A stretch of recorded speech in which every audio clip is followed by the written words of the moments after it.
The storm that we had the other night certainly dropped a little bit of rain and some hail. I even had to put my vehicle in the shed. But boy, oh boy, after that, it seemed like everything seemed to pop. We have female flowers all over the place, and certainly some of those male catkins getting nice, soft, and pliable and starting to elongate. I'm here at the Strucker Joint Performance Trial, the hazelnut test plot, and I'm looking for female flowers and those male catkins that are starting to elongate. It's been just a couple of days since we found our first female flowers. That was exciting, I can assure you. Today, we need to take a look at what plants that we have with male catkins starting to elongate, because I'm concerned. The weather here is not looking good.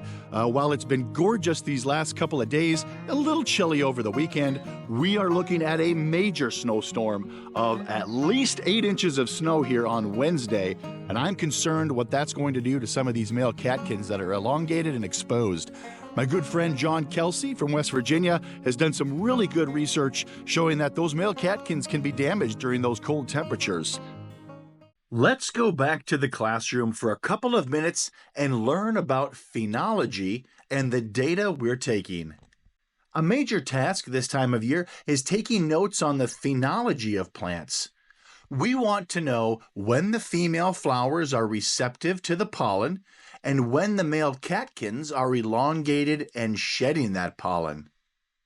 There is a window of time for each of these things: the male catkins spreading the pollen, and the female flowers being receptive to it. And we want to know when that window is to ensure that we have the right plants in the orchard to overlap for adequate pollination. So what kind of things are we interested in? Catkin rating. During pollen shed, we rate the condition of the catkins on a scale of 0 to 4. With 0 being good and representing no injury, and all catkins spreading pollen. A 1 rating means some injury, but 90% plus of the catkins are shedding pollen. A 2 rating represents moderate injury, with roughly 50 to 90% of catkins shedding pollen. A 3 rating means severe injury, with only 10 to 49% of catkins shedding pollen, and a 4 rating represents 0% of catkins shedding any pollen whatsoever. The information we want to know, specific to the male catkins, is the first anthesis, or the date of the first observed pollen shedding occurring, and then as well the last anthesis, or the date when 90% plus of the catkins are done shedding pollen.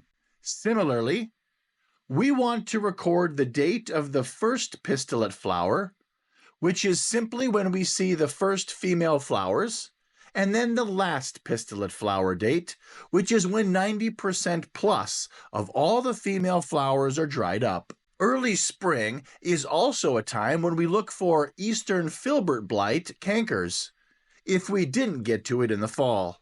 This should be done before leaf out.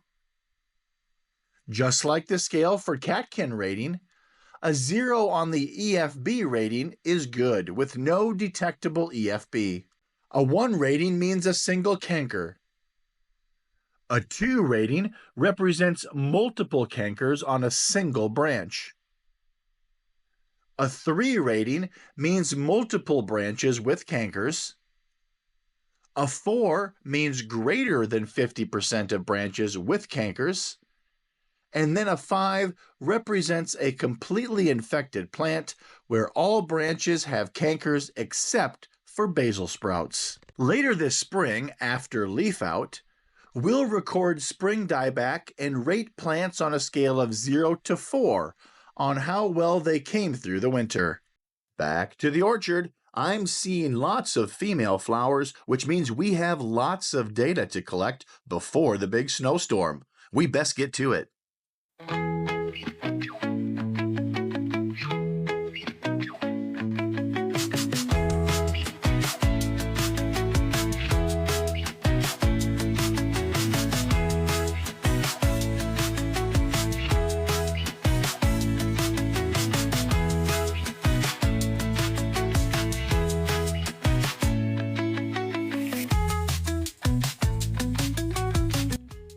Look at all of those flowers. Holy moly.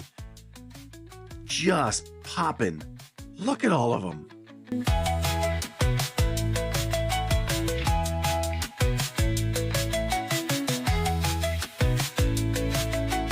That's going to wrap things up here from Nut Haven, Hazel Acres, and the hazelnut test plots.